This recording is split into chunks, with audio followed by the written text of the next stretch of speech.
आदरणीय साथियों एवं आदरणीय बहनों, प्रणाम। देश में बीते कुछ महीनों में ऐसे मामलों में बहुत तेजी से इजाफा हुआ है जिनमें व्यक्ति की अचानक गिर करके मौत हो जाती है। ऐसा ही एक मामला तेलंगाना में सामने आया, जहां शादी में डांस करते करते अचानक से एक 19 साल का लड़का, सिर्फ 19 साल का लड़का जमीन पर गिर पड़ा और उसकी मौत हो गई। युवक अपने रिश्तेदार के यहां शादी में नाच रहा था। यह घटना हैदराबाद से करीब 200 किलोमीटर दूर निर्मल जिले के पारडी गांव में हुई। सोशल मीडिया पर इस घटना का एक वीडियो भी सामने आया, जिसमें महाराष्ट्र के रहने वाले युवक को एक समारोह के दौरान नाचते हुए देखा जा सकता है।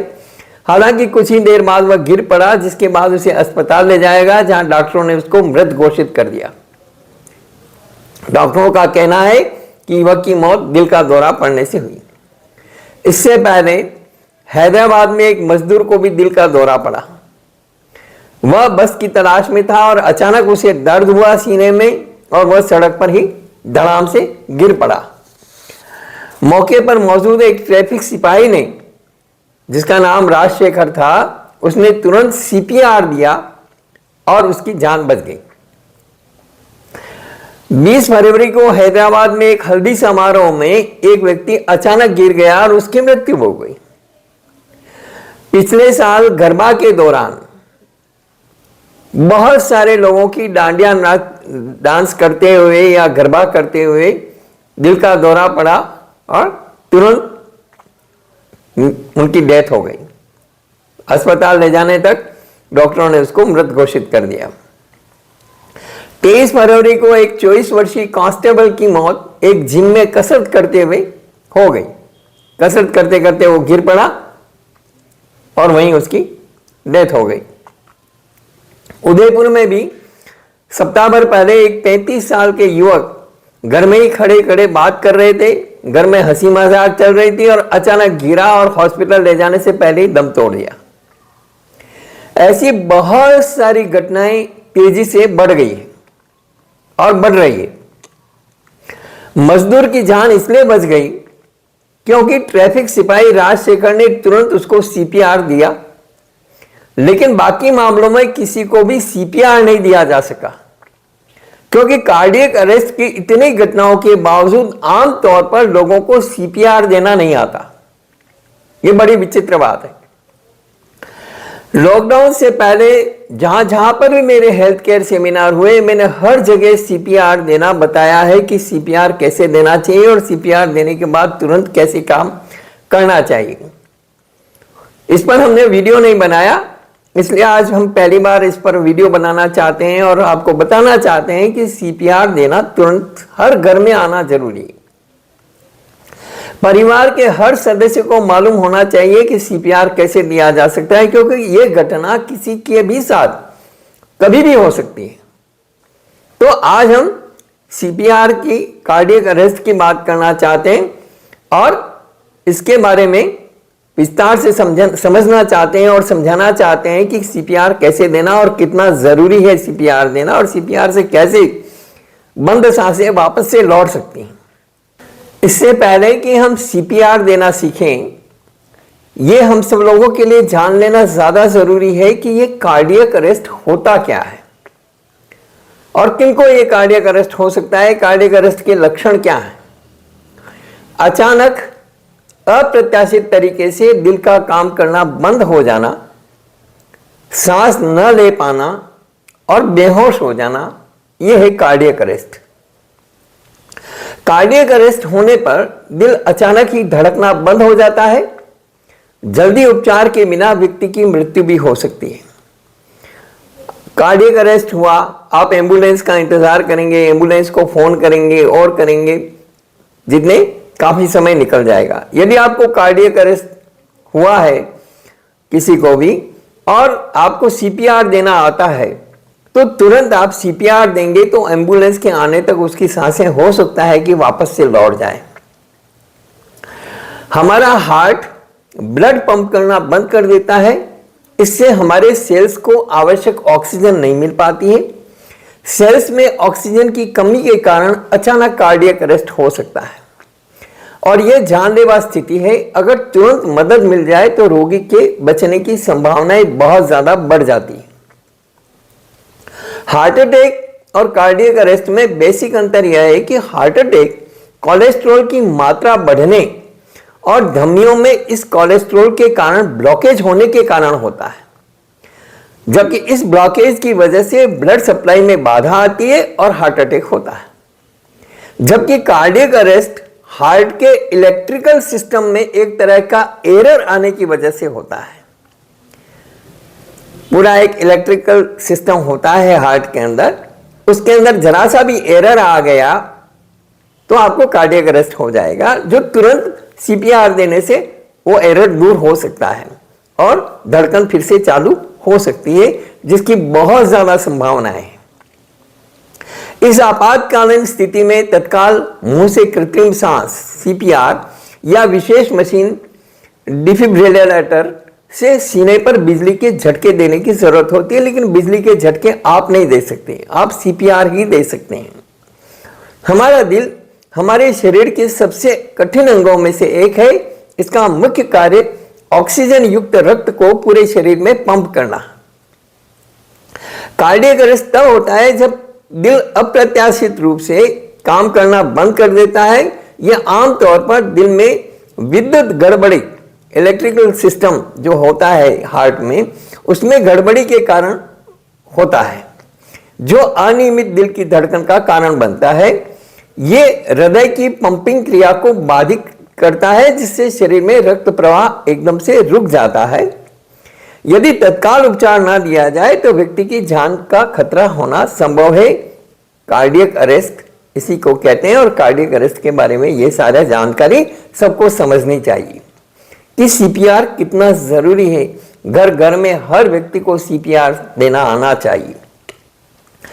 कार्डियक अरेस्ट के कुछ लक्षण हैं, उसके बारे में बात कर लेते हैं और उसके बाद में हम सीपीआर देने की बात करते हैं। हमारा खान पान, हमारा रहन सहन, हमारी जो लाइफस्टाइल है, जो वर्किंग स्टाइल है, आजकल इस तरह की हो गई है कि कदम कदम पर सावधानी की जरूरत होती है। भले ही कार्डियक अरेस्ट एक अप्रत्याशित स्थिति है, लेकिन आप पूर्ण रूप से इस बीमारी से प्रभावित होने से पहले कुछ लक्षणों को अनुभव कर सकते हैं, जैसे अचानक पतन, अचानक बेहोशी, सांस लेने में तकलीफ होना, कोई दिल की धड़कन नहीं ऐसा अनुभव होना कि बीच बीच में कहीं दिल की धड़कन बंद हो रही है, दिल धड़कना बंद कर रहा है, या चक्कर आ रहे हैं, आपको चक्कर आने की प्रॉब्लम है, या छाती में दर्द होना, या जैसे जी घबराना, उल्टी होना, इस प्रकार के यदि लक्षण है तो थोड़ा आपको सावधानी बरतनी चाहिए। हृदय की मांसपेशियों का मोटा होना, कार्डियोमायोपैथी, उच्च रक्तचाप, हाई ब्लड प्रेशर के जो लोग हैं, हृदय वाल्व रोग, जिनको हार्ट के वाल्व्स की अंदर प्रॉब्लम है, या अन्य कारणों का परिणाम हो सकता है कार्डियक अरेस्ट। तो ऐसे सभी लोग जिनको हार्ट की ये प्रॉब्लम्स हैं, उनको सावधानी बरतनी चाहिए कि उनको कभी भी कार्डियक अरेस्ट हो सकता है, तो पहले से सावधानी रखें और सतर्कता से अपना समय निकालें। एक रोगग्रस्त हृदय की मांसपेशी अचानक कार्डियक अरेस्ट के खतरे का कारण बन सकती है। कुछ स्थितियों में विभिन्न हृदय दवाएं, मतलब हार्ट की जो मेडिसिन वगैरह जो लोग बहुत ज़्यादा लेते हैं और उन्हीं पर डिपेंडेंट हैं, और उनको रिवर्स करने के लिए, उन बीमारियों को ख़त्म करने के लिए, उनको रिवर्स करने के लिए कुछ भी नहीं कर रहे हैं, बस गोली ले ली, इसका मतलब हमारा सब मामला ठीक है। ये बिल्कुल भी गलत है, ये धारणा बनाना बिल्कुल भी गलत है। और 99.99% लोगों की ऐसी ही धारणाएं बनी हुई है। डायबिटीज है, गोली ले लो, बस कंट्रोल में है साहब, ठीक है। बीपी है, गोली ले लो, कंट्रोल में है साहब, ठीक है। हार्ट की दूसरी प्रॉब्लम से खून को पतला करने वाली दवाइयां ले लो, कंट्रोल में है साहब। लेकिन कंट्रोल में है इसका मतलब ये नहीं कि आपकी बीमारी चली गई। कंट्रोल में है तो उस कंट्रोल वाली चीज को रिवर्स करने की क्या कोशिश आप कर रहे हैं कि चीजें जड़मूल से खत्म हो, ये ही सबसे ज्यादा जरूरी है। और यहां मैं पिन पॉइंट करना चाहूंगा, सभी लोगों को सावधान करना चाहूंगा कि हमेशा अपनी बीमारी को रिवर्स करिए। जो कारण है बीमारी के, उन कारणों को खत्म करने की कोशिश करिए, उन कारणों को जिंदा मत रखिए। दवाई लेकर के आप चीजों को दबा देते हैं, चीजों को एज इट इज बनाए रखते हैं, ये चीज बहुत गलत है। रिवर्स डायबिटीज है तो रिवर्स कैसे करें, उसके लिए बहुत सारे उपाय हैं और अच्छे उपाय हैं, आसान उपाय हैं, घरेलू उपाय हैं, हर कोई भी कर सकता है। बीपी को रिवर्स करने का हर कोई कर सकता है, घरेलू उपाय और कारगर उपाय, 100% कारगर। जब आप सोचिए कि हम लोग कैंसर को रिवर्स कर रहे हैं, कैंसर को खत्म कर रहे हैं, जिनको 3rd 4th स्टेज का कैंसर है, जिनको डॉक्टरों ने जवाब दे दिया कि भाई 2 महीने का समय, 3 महीने का समय, 6 महीने का समय, ऐसे जो परवाने जारी कर दिए हैं, वो लोग पूरी तरह स्वस्थ हो रहे हैं। आज उनके अंदर कैंसर का नामो निशान नहीं, उनको डायबिटीज नहीं है, उनको बीपी नहीं। तो आपको क्या, आप क्यों नहीं रिवर्स कर सकते हैं? मैं हजारों लोगों के एग्जांपल दे सकता हूं जिनका आज डायबिटीज नील है, बिना गोली के, बीपी नील है बिना गोली के, आराम से जी रहे हैं, थायराइड नील है बिना गोली के, सवेरे सवेरे सुअर की चर्बी लेना, सुअर की चर्बी से बनी गोली लेना बंद हो गया उनका, पशुओं का इंसुलिन लेना लोगों को बंद हो गया। तो ये चीजों को समझने की कोशिश करिए। इसी तरह से हार्ट की जितने भी प्रॉब्लम्स हैं, कोलेस्ट्रॉल वगैरह जो भी प्रॉब्लम्स हैं, उनको भी माइनस किया जा सकता है, उनको भी रिवर्स किया जा सकता है और आदमी पूरी तरह स्वस्थ जीवन जी सकता है। तो कुछ स्थितियों में जो मैंने बताया कि भाई आपकी दवाइयां भी कुछ स्थितियों के कारण हो सकती है, तो दवाइयां आप ले रहे हैं, है ना, तो उन दवाइयों के कारण भी आपको जो है दिल की धड़कन बंद हो सकती है, अचानक कार्डियक अरेस्ट हो सकता है। अतालता के उपचार के लिए उपयोग की जाने वाली एंटी अतालता दवाएं कभी कभी सामान्य रूप से निर्धारित खुराक पर भी वेंट्रिकुलर अतालता उत्पन्न कर सकती हैं। इसे प्राथमिक प्रभाव के रूप में जाना जाता है। मैग्नीशियम और पोटेशियम के रक्त स्तर में बड़े बदलाव, उदाहरण के लिए जैसे मूत्रवर्धक का उपयोग करने से भी जीवन के लिए खतरा और अतालता और कार्डियक अरेस्ट का कारण बन सकते हैं। जैसे किसी को पेशाब, यूरिनरी प्रॉब्लम है, यूरिनरी सिस्टम है, यूटीआई में इन्फेक्शन है और पेशाब की बहुत सारी प्रॉब्लम्स हैं और उसके लिए कोई मेडिसिन ले रहे हैं, तो उसके कारण भी ये कार्डियक अरेस्ट हो सकता है। हाइपरट्रॉफिक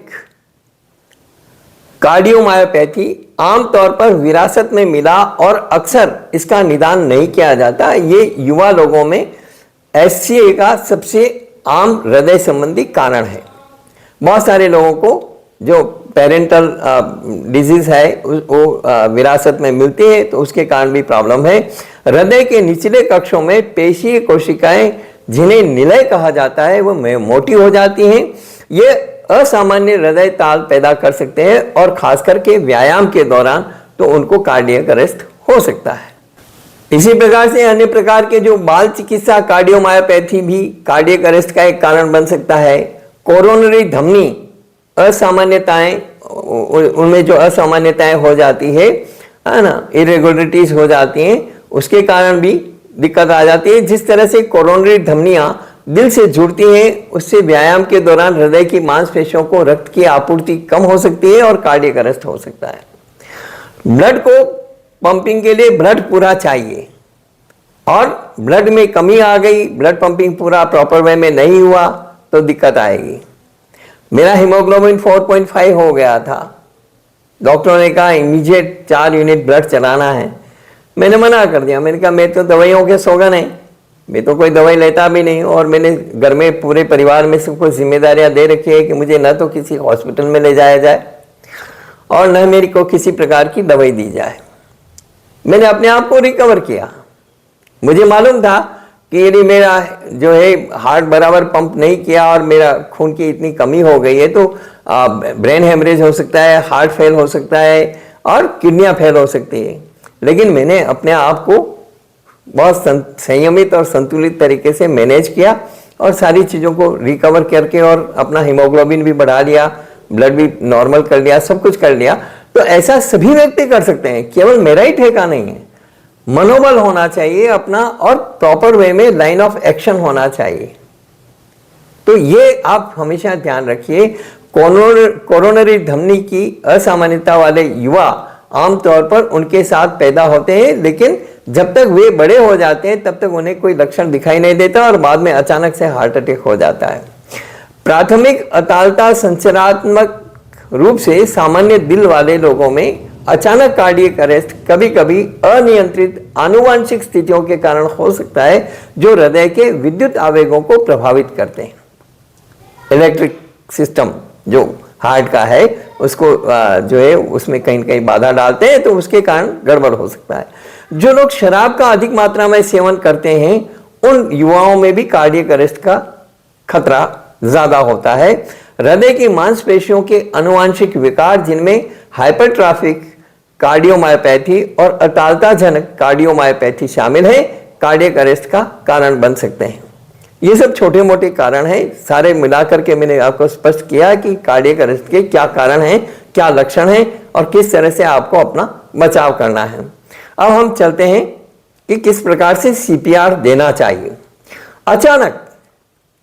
अचानक सपोज करो कि आप किसी गार्डन में हैं या किसी ऐसी जगह में, किसी पब्लिक प्लेस में हैं कि तुरंत वहां पर आपको कार्डियक अरेस्ट हुआ, गिर गए धड़ाम से, तो जो दूसरे लोग हैं उनको हेल्प हेल्प हेल्प करके आवाज दूसरे लोग लगाएं और ज्यादा भीड़ इकट्ठी ना करें, बिल्कुल खाली कर दें एटमॉस्फेयर, 4-5 जने रह जाएं जो सीपीआर देने का काम कर सके। तुरंत उनके शूज निकालें, सॉक्स निकालें, कपड़े लूज कर दें और उन्हें सीधा लिटा दें। सीधा लिटा करके और फिर सीपीआर देना है, चेस्ट पे हाथ रख करके, और 1 मिनट में 100 बार से ज्यादा दबाव बनाना है और 1 इंच से 2 इंच आपका हाथ अंदर जाना चाहिए। अभी एक पुतले पर मैं सीपीआर दे करके बताता हूं, वो देखिए आप। ये बात खुशी की बात है कि मेरी बेटी की बेटी दोहिती, जिनके लिए मैंने मेरे सारे हेल्थ केयर सेमिनार में जिक्र किया कि वो इतनी इंटेलिजेंट है और जो है डॉक्टरी कर रही है, तो कर्नाटका की Rajiv Gandhi health science university से उन्होंने अभी अपनी डॉक्टरी पूरी कर ली है और वो मेरे साथ में है सहयोग से। तो आज मैंने उनको बुलाया और मैंने बोला कि चलो अब सीपीआर के बारे में आप बताइए, सीपीआर के बारे में आप चर्चा करिए और हम सीपीआर देना लोगों को कैसे सिखा सकते हैं और ये कितना ज़रूरी है। तो सीपीआर के बारे में आपको ये बताएगी कि किस प्रकार से इस गुड्डे को हम सीपीआर देना, एक नकली गुड्डा तैयार है यहाँ, तो उसके ऊपर जो है सीपीआर कैसे देना है वो बताएंगे। तो मैं अब आभा को सौंपता हूँ, डॉक्टर आभा को, कि डॉक्टर आभा बताएं कि कैसे वो सीपीआर के बारे में क्या बताना चाहती है। तो सीपीआर, आज मैं सीपीआर के बारे में बात करूंगी। सीपीआर है कार्डियोपल्मोनरी रिससिटेशन। हम एक कोई व्यक्ति को हॉस्पिटल ले जाने, अगर कोई अचानक से गार्डन में है आप या कहीं भी है, कोई व्यक्ति अचानक से गिर जाता है, तो जो हम एम्बुलेंस को बुलाने तक का जो हमारे पास टाइम होता है उसमें हम कैसे उस व्यक्ति को, अगर वो कार्डियक अरेस्ट की वजह से गिरा है या उसको उस वजह से हुआ है, तो हम कैसे उस व्यक्ति को रिवाइव कर सकते हैं उस टाइम तक के लिए। तो सबसे पहले स्टार्ट करूंगी, अगर आपको कहीं भी कोई व्यक्ति ऐसा होता है, अगर आप कहीं भी घूम रहे हैं, कहीं आप गार्डन में घूम रहे हैं, कहीं सड़क पे, अगर कोई व्यक्ति ऐसे गिर जाता है अचानक से, सबसे पहले ऐसा नहीं सीपीआर बोला है तो आप जाकर जल्दी से जल्दी सीपीआर देना शुरू कर देंगे। सबसे पहले आपकी सेफ्टी सबसे ज्यादा जरूरी है। सबसे पहले आसपास देखिए कि सीन की सेफ्टी क्या है, वो सेफ है कि नहीं है आपके लिए, या कोई प्रॉब्लम तो नहीं है, वो देखकर आप उस इंसान के पास जाइए। उस इंसान के पास जाने के बाद उस इंसान को दोनों कंधों से पकड़कर और हिलाइए, थोड़ा पूछिए उससे कि आप ठीक है, आप ठीक है। अगर वो इंसान नहीं रिप्लाई करता है तो हेल्प करके आसपास के लोगों को बुलाइए। जब तक आसपास के लोग आते हैं तब तक आप उस इंसान की पल्स चेक कीजिए। पल्स क्या होता है, जब हमारा हार्ट बीट करता है उसे हम पल्स के थ्रू जांच सकते हैं कि हार्ट बीट कर रहा है या नहीं कर रहा है। तो पल्स आप चेक करेंगे यहाँ पर, ये हमारी कैरोटिड पल्स होती है। यहाँ पर आप लगाकर देखेंगे अपना हाथ तो आपको खुद एक वो बीटिंग सेंसेशन आएगा, तो वो है हमारी पल्स, कैरोटिड पल्स। तो उसको चेक कीजिए और फिर उसके बाद पल्स को चेक करने के बाद उस इंसान का जॉ ऐसे ऊपर उठाइए, सर को भी ऊपर कीजिए और उस इंसान की ब्रेथ को अपने चीक्स के अगेंस्ट फील कीजिए कि वो इंसान सांस ले रहा है या नहीं ले रहा है। जब आप दोनों चीजें चेक कर ले, अगर वो इंसान नहीं ले रहा है सांस और पल्स भी नहीं है उस इंसान की, तो आपको जल्दी से जल्दी सीपीआर शुरू करना पड़ेगा। तो ये जो पहले का पल्स और ये ब्रेथ असेसमेंट है, ये आपको 10 सेकंड के अंदर करना है, ज्यादा टाइम इसमें नहीं गवा सकते। फिर उसके बाद जल्दी सीपीआर शुरू करना है। तो सीपीआर देने के लिए हमें चेस्ट पे, ये जो हड्डी है हमारी, इसको स्टर्नम कहते हैं, इस हड्डी के लोअर हाफ वाले हिस्से पे, लोअर 1/3 कह लीजिए, उस हिस्से पे आपको अपना हाथ रखना है। हाथ कैसे, इस मेन हम इस पाम से, ये जो हाथ का पाम है, इससे हम उसको प्रेशर देंगे। तो ये हाथ रखना है उसके ऊपर और दूसरा हाथ इंटरलॉक करना है पहले हाथ के साथ। ये करने के बाद आपको अपना हाथ स्ट्रेट करना है और उस जगह रखना है जैसा कि मैंने बताया, lower half of sternum, lower 1/3 of sternum. फिर आपको ऐसे ऐसे कंप्रेशंस देने हैं। तो इस कंप्रेशन में आपको एक बात याद रखनी है कि आपकी कोनियां नहीं मुड़नी चाहिए, ऐसे ऐसे ऐसे कंप्रेशन नहीं देना है आपको। हाथ को स्ट्रेट रख के और सारा प्रेशर आपके शोल्डर्स से आना चाहिए। तो हम ऐसे ऐसे करके उसको कंप्रेशंस देंगे। 1 मिनट में कितने कंप्रेशंस आपको देने हैं? 100 से 120 कंप्रेशंस आपको 1 मिनट के अंदर देने हैं। फिर आपको ब्रेथ के लिए देखना है, अगर आप और भी लोग हैं तो आप इंटरचेंज कर सकते हैं, बीच में थोड़ा फास्ट इंटरचेंज कर सकते हैं ताकि वो स्ट्रेंथ और वो बनी रहे। तो कंप्रेशंस आपको कैसे पता चलेगा कि कंप्रेशंस एडिक्वेट है? हाँ, हम सही से कंप्रेशन दे रहे हैं। पहले तो सही जगह रखना है आपको। उसके बाद जब आप कंप्रेशन देना शुरू करेंगे तो कैसे, वो आपको 5 सेंटीमीटर तक आपका चेस्ट अंदर जाना चाहिए। 5 सेंटीमीटर तक अंदर जाना is an adequate compression. 5 centimetre तक वो अंदर, ये 5 सेंटीमीटर तक अंदर जाना चाहिए। हाँ। और या फिर ऐसे यूं कह लीजिए 1/3 ऑफ द चेस्ट का जो डायमीटर है उसका 1/3 अंदर जाना चाहिए, तो उसे हम एडिक्वेट डायमीटर कहते हैं, एडिक्वेट चेस्ट कंप्रेशन कहते हैं। और आपको इसका डिक्टम ये है, push hard and push fast. जल्दी जल्दी जल्दी जल्दी आपको देना है, क्योंकि 1 मिनट में आपको 100 से ज्यादा कंप्रेशन देने हैं, 100 से 120 देने हैं। और पुश हार्ड, इसको जोर से प्रेस करना है, थोड़ा, बहुत ज्यादा जोर से भी नहीं, जो बताया 5 सेंटीमीटर एंड 1/3। फिर उसके बाद अगर कोई और है तो आप इंटरचेंज कर सकते हैं ताकि वो स्ट्रेंथ बनी रहे कंप्रेशंस की। फिर आपको देखना है सांस के अकेले, मतलब यानी अकेले आप थक रहे हो, हाँ, तो किसी दूसरे को फटाफट एकदम फास्ट चेंज करना है ताकि दूसरा व्यक्ति जो है वो शुरू कर सके उसको। फिर उसके बाद आपको सांस का देखना है, अगर आप दे सकते हैं, अगर आप कंफर्टेबल हैं उसमें तो बहुत अच्छा है, क्योंकि वो भी बहुत जरूरी है। अगर नहीं है आपका कि नहीं दे सकते हैं तो चेस्ट कंप्रेशंस भी बहुत इंपॉर्टेंट है, इससे भी बहुत मुंह से यदि सांस दे पाए आप तो ठीक है, लेकिन आपको लगता है कि नहीं मुंह से सांस देना ठीक नहीं, या किसी प्रकार का संक्रमण का डर है, तो आप केवल ये कंप्रेशन ही पर्याप्त है, आपको कोई दिक्कत नहीं है। और मुंह से सांस हम कौन सी सांस देंगे? जो हम सांस को एक्सहेल कर रहे हैं, जो हम सांस को बाहर छोड़ रहे हैं, क्योंकि जो हम सांस अंदर लेते हैं उसमें 21% ऑक्सीजन होता है और जो हम छोड़ते हैं उसमें भी 16% ऑक्सीजन होता है, जो उस इंसान के लिए बहुत काफी है, 16% ऑफ ऑक्सीजन। तो आपको मुंह से सांस देनी है उस इंसान को, नाक को बंद करके, उसे अपने भी नाक को बंद करके और उस इंसान के, और मुंह से मुंह खोलकर और सांस देनी है मुंह से, उसमें छोड़नी है उसके मुंह में। तो ऐसे आपको देने हैं कंप्रेशंस और वेंटिलेशंस। अब अब वेंटिलेशन कब देना है? अगर देना है तो आपको 30:2 के रेशियो में देना है। जब आप 30 बारी आप कंप्रेशंस देंगे, उतने में आपको 2 बारी वेंटिलेशन देना है, 2 बारी सांस देनी है उस इंसान को। तो ये आपका 30:2 का कंप्रेशन टू वेंटिलेशन रेशियो रहना चाहिए। और यदि आप नहीं दे रहे हैं तो केवल डायरेक्ट कंप्रेशन आप जो है कर सकते हैं 100 to 120 times in a minute. 1 minute में आपको इतने कंप्रेशंस देने हैं। तो इससे क्या होगा, जो उस इंसान का हार्ट एकदम धड़कना रुक गया है, अगर आप ऐसे कंप्रेशंस देंगे तो उससे वो हार्ट कंप्रेस होगा। एक तरह से आप आर्टिफिशियली उसको धड़का रहे हैं, उसको बीट करवा रहे हैं। तो उससे क्या होगा, जो ब्लड है वो सर्कुलेशन चलता रहेगा उस इंसान का, तो सर्कुलेशन नहीं रुकेगा बेसिकली। और धीरे धीरे आप जब देते रहेंगे तो वो रिवाइव भी हो सकता है, जो इलेक्ट्रिकल सिस्टम है हार्ट का वो वापस से अपनी पेस पे चालू हो सकता है, चांस है। और नहीं तो भी आप जब तक एम्बुलेंस में लेकर जाते हैं तब तक के लिए ये बहुत, इससे आप जान बचा सकते हैं उस इंसान को एक बार। और जैसे ही आप हॉस्पिटल पहुंचेंगे फिर डिफिब्रिलेटर से वो तो डॉक्टर आगे वो देख लेंगे, बट आप जो ये करेंगे, जो सीपीआर आप देंगे, इससे भी आप बहुत जानों को बचा सकते हैं। जो कार्डियक अरेस्ट से लोगों की आजकल इतनी ज्यादा हम देख रहे हैं, इतनी ज्यादा मात्रा में जो कार्डियक अरेस्ट से लोग मर रहे हैं, जिनको प्रॉपर टाइम पे सीपीआर नहीं मिल पा रहा है, तो उस चीज को हम कम कर सकते हैं।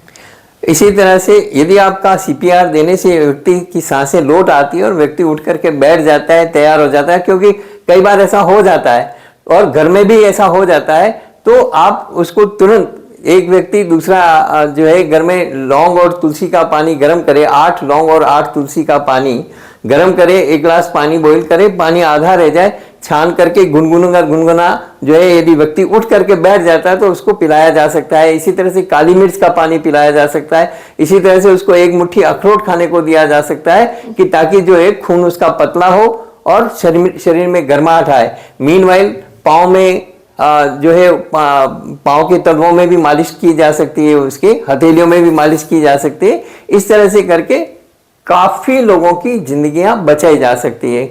बहुत बहुत धन्यवाद डॉक्टर आभा कि आज इस मौके पर आप मेरे साथ आ गई। अब आपको मैं मेरी बेटी है लेकिन फिर भी मैं रिक्वेस्ट करूंगा कि हमारे दर्शकों के लिए, हमारे लोगों के लिए और भी बहुत सारे वीडियोस प्लान करने की इच्छा है तो प्लान करने में साथ दे। इस वीडियो में इतना ही, आप लोगों ने देखा पूरा। इसका ज़्यादा से ज़्यादा उपयोग करें और घर घर में सबको सिखाएं। और ये वीडियो जितना ज़्यादा से ज़्यादा आप शेयर करेंगे, जितना ज़्यादा से ज़्यादा लोगों को सीखने का मिलेगा, उतना हम जिंदगियों को बचाने का प्रयास कर पाएंगे। इस वीडियो में इतना ही, धन्यवाद।